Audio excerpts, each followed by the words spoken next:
नमस्कार। आज हम इतिहास के पन्नों को पलट रहे हैं और बात कर रहे हैं एक ऐसी शख्सियत की जिन्हें मैसूर का शेर कहा जाता है, टीपू सुल्तान।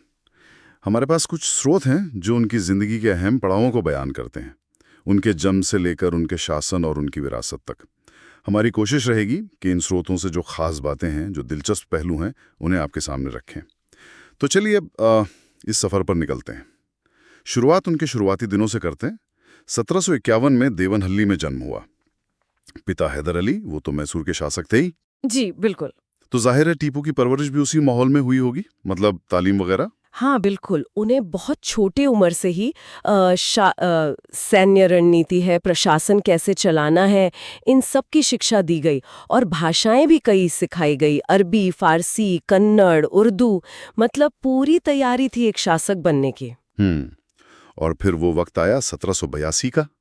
दूसरा एंग्लो मैसूर युद्ध चल रहा था। ये वही जंग है ना जो मैसूर और ब्रिटिश ईस्ट इंडिया कंपनी के बीच हो रही थी। जी जी, भारत में अपना दबदबा बढ़ाने के लिए। हाँ, तो उसी दौरान टीपू अपने पिता की गद्दी पर बैठे और सुना है कि उन्होंने फौज को और मजबूत करने का काम जारी रखा, खासकर ये रॉकेट तकनीक वाली बात। हाँ, ये बहुत अहम है। देखिए, उन्होंने सिर्फ अपने पिता के काम को आगे नहीं बढ़ाया, बल्कि उसे एक नया आयाम दिया। हाँ। खासकर रॉकेट तकनीक में। और ये कोई मामूली रॉकेट नहीं थे। हाँ। ये लोहे के खोल वाले मैसूरियन रॉकेट थे। उस जमाने के हिसाब से ये बहुत ही उन्नत तकनीक थी। अच्छा। हाँ। लोहे के खोल वाले, मतलब उस समय आमतौर पे जो रॉकेट इस्तेमाल होते थे उनसे ये कैसे अलग थे? क्या क्या खासियत थी इनमें? हाँ, बड़ा फर्क था।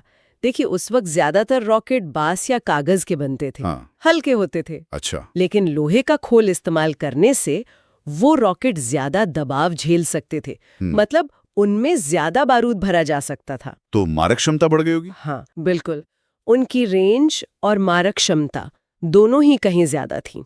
और टीपू को पहला भारतीय शासक माना जाता है जिन्होंने इस मिलिट्री रॉकेटरी की असली ताकत को समझा और इसे इतने बड़े पैमाने पर जंग में इस्तेमाल किया। वाह, ये तो जबरदस्त बात है।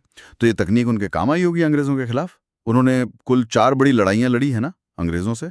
जी हाँ, 4 एंग्लो मैसूर युद्ध हुए और पहले 2 में तो उन्हें अच्छी खासी कामयाबी मिली। उन्होंने ब्रिटिश बढ़त को सीधी